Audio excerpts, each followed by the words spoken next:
This is a download from BBC Learning English. To find out more, visit our website. Hello, this is 6 Minute English from BBC Learning English. I'm Neil. And I'm Rob. From the bubonic plague to cholera and tuberculosis, disease and pandemics have changed the way cities have been built. For example, buildings in 19th century Paris were designed with large, high-up windows to allow plenty of sunlight. They were supposed to stop the spread of tuberculosis. Coronavirus has been no different.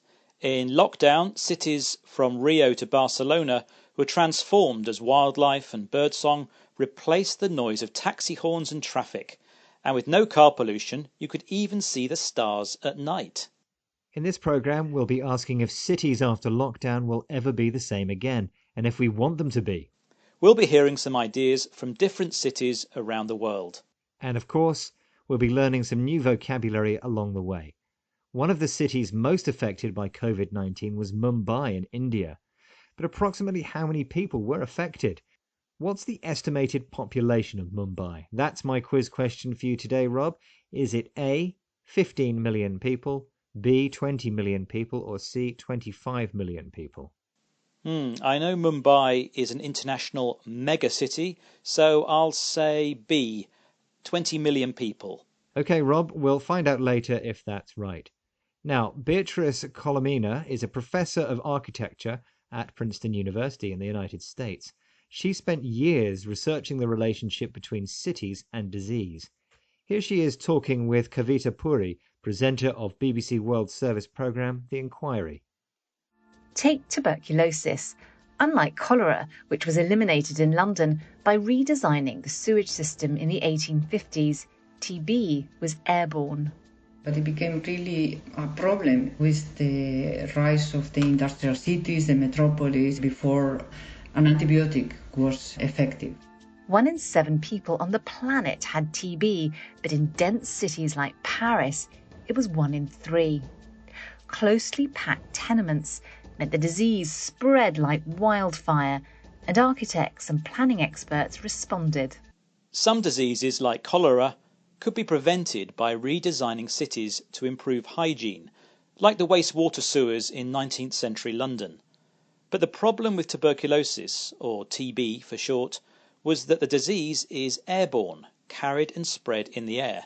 Adding to the problem was the fact that antibiotics, medicines like penicillin that can destroy harmful bacteria or stop their growth, was not discovered until 1928, too late to save thousands of people who died in Mumbai, New York, Paris and other cities during the 1800s. Diseases like TB killed more and more people as cities industrialized and grew bigger and bigger, leading to the creation of the metropolis, the largest, busiest and most important city in a country or region. Many people crowded together in large metropolises, meaning that disease could spread like wildfire, an idiom meaning spread quickly around many people.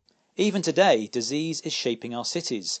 In post-COVID Paris, new ideas for a 15-minute city aim to make all public services available within a 15-minute walk to help people working from home. Other countries want to build better, more affordable housing outside the city centre. But according to Mumbai resident Dr. Vardi Tandel, this won't work, even if the housing on offer is better. But why? The reason is work. When you shift them out, you're moving them away from their livelihoods and they're not going to be able to sustain themselves there. So they will be coming back because their jobs are in the city and they cannot afford the commute from farther off places. Dr. Vardi Tandel there, talking on the BBC World Service programme The Inquiry. Trying to make cities less crowded is one way to minimise the risks from disease, but moving people away from the city centre means moving them away from their livelihood, their job or other way of earning money to pay for food, housing and clothing. Many people still want to live near their workplace in the city centre because they can't afford to pay for the commute, the journey between their home and their place of work. Yeah, which is a real problem when you live in a city of... how many people did you say live in Mumbai, Neil? Ah, yes. In our quiz question, I asked you what the estimated population of Mumbai is. I said B, 20 million people. And you were absolutely right. Around 20 million people live in the Mumbai metropolis, making it very difficult to socially distance. In this programme, we've been discussing the relationship between cities and disease.